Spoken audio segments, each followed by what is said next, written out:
ব্যবসায়ীদের কাছ থেকে জোর করে কার্নিভালের জন্য চাঁদা নেওয়ার অভিযোগ তুলে সড়ক মালদা মার্চেন্ট চেম্বার অব কমার্সের সভাপতি জয়ন্ত কুণ্ডু। কার্নিভালের দিকে সহযোগিতা না, কার্নিভালের জন্য প্রত্যেকটা ব্যবসায়ীদের কাছ থেকে রাজনৈতিক নেতারা জোর করে চাঁদা তুলে কার্নিভাল করছেন। যদিও তা নিয়ে আমাদের কোনো দুঃখ নেই, আমরা সমস্ত জাতি ধর্ম নির্বিশেষে পাশে থাকব, কিন্তু দেখার বিষয় কোনো রাজনৈতিক নেতারা আজকে ব্যবসায়ীদের পাশে নেই। এত বড় ডাকাতির ঘটনা ঘটলো, কোনো নেতারা আমাদের কাছে আসেন। বলবেন কার্নিভালের দিকে সহযোগিতা না, কার্নিভালের জন্য প্রত্যেকটা ব্যবসায়ীর কাছ থেকে রাজনৈতিক নেতারা জোর করে চাঁদা তুলে কার্নিভাল করছে এবং তার জন্য কিন্তু আজকে ব্যবসায়ীরা তাদের দুঃখ নাই। প্রত্যেকটা জাতি ধর্ম নির্বিশেষে আমরা সমস্ত কাজের সঙ্গে আমরা পাশে থাকবো, কিন্তু ব্যবসায়ীর পাশে আজকে দেখেন এত বড় ঘটনার পরে কোনো রাজনৈতিক দলের নেতা কিন্তু ব্যবসায়ীর পাশে আসেনি। আমরা অবাক হয়ে যাচ্ছি যে ব্যবসায়ীদের পাশে কিন্তু আসবে না। আগামী ফেব্রুয়ারি মার্চ মাসে ইলেকশনের ঘটনা আসলে দেখবেন সব নেতারা তখন ব্যবসায়ীদের পাশে থাকবে।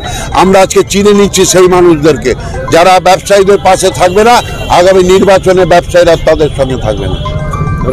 যদিও এই নিয়ে পাল্টা ইংরেজবাজার পৌরসভার চেয়ারম্যান কৃষ্ণেন্দু নারায়ণ চৌধুরী বলেন, যারা অভিযোগ করছেন যে জোর করে চাঁদা নেওয়া হয়েছে, একটা ব্যবসায়ী আমাদেরকে বলুক যে ভয় দেখিয়ে টাকা নেওয়া হয়েছে, ওই মানসিকতা আমাদের নেই। মমতা বন্দ্যোপাধ্যায়ের নির্দেশে আশীর্বাদে মানুষের আনন্দের জন্য এই কার্নিভাল করছে পৌরসভা এবং আমার নিজস্ব উদ্যোগে এই কার্নিভাল। কে কি বললো তা আমি জানি না, যদি প্রমাণ পান তাহলে আমার নামে ডায়েরি করুন। জয়ন্তবাবু কোন কার্নিভালের কথা বলছে আমি জানি না, কিন্তু ভিডিওটা দেখলাম জয়ন্তবাবু কার্নিভালের কথা বলছেন। কোন কার্নিভাল বলছেন আমি খুব সাপোর্টের সঙ্গে বলছি, কনফিডেন্স রেখে বলছি, একটা ব্যবসায়ী আমাদের বলুক যে আমরা তাদেরকে ভয় দেখে পয়সা নিয়েছি, এই মানসিকতা আমাদের নেই। কার্নিভালটা আমাদের প্রিয় নেত্রী মমতা দি, যখন আমি ট্যুরিজম মিনিস্টার ছিলাম তখন আমাকে বারবার বলেছিলেন যেটা পার্ক স্ট্রিটে হয় সেটা আমরা করেছি। উনি যেভাবে শিখিয়েছেন মানুষকে আনন্দ দিতে হবে, মানুষকে সাহায্য করতে হবে, সেটাই। কী বললো আমি জানি না, তবে উনি যদি পান একটাও আমার নামে ডায়েরি করতে পারে। আমাদের যদি এটা তো মিউনিসিপ্যালিটি করছে, মিউনিসিপ্যালিটি একটা টাকা দিচ্ছে, বাকি আমার অনেক ওয়েল উইশার আছে, আমার বন্ধুবান্ধব, তারা আমাদের সাহায্য করছে। এই বিষয়ে বিজেপি নেতা অম্লান ভাদুরী বলেন, জোর করে চাঁদা নেওয়া যদি হয় তাহলে সেটা অন্যায়। আর ডাকাতির ঘটনা যেটা ঘটেছে, আমরা বিজেপি সবসময় বিভিন্নভাবে ব্যবসায়ীদের পাশে ছিলাম, আছি, থাকবো, তা নিয়ে কোনো সন্দেহ নেই।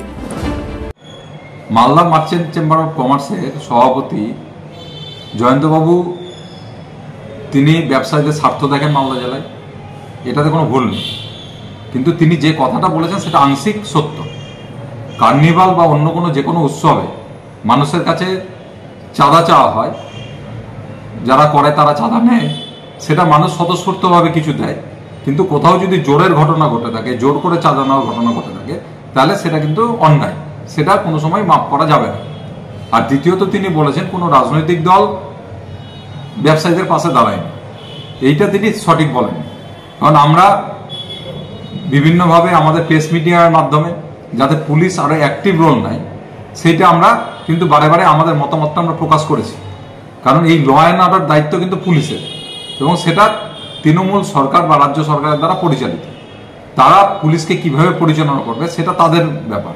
আমরা কিন্তু এই ব্যাপারে আমাদের মতামত জানানো, আমাদের প্রতিবাদ ছাড়া আমাদের অন্য কোনো কিন্তু করার কিছু নেই। Report news for Bengal. কম খরচে সাধারণ মানুষের একমাত্র ভরসা রাজ্য সরকারের সুফল বাংলা স্টল। এখানে চাল, আটা, কালো চাল, মাংস থেকে শুরু করে সমস্ত রকম শুকনো খাবার পেয়ে যাবেন অন্য বাজার থেকে কম দামে। এছাড়াও রাজ্যের অন্যতম আকর্ষণীয় সুন্দরবনের মধু পাবেন আমাদের স্টলে। তাই আজই আসুন সুফল বাংলা স্টলে। আমাদের ঠিকানা মালদা কালেক্টর বিল্ডিংয়ের বিপরীতে অথবা শুভঙ্কর শিশু উদ্যানের পশ্চিম গেটের সামনে, মালদা। যোগাযোগ নম্বর 8001574145 অথবা 9733179825। This channel does not promote or encourage any illegal activities. All contents provided by this channel is meant for educational purpose only.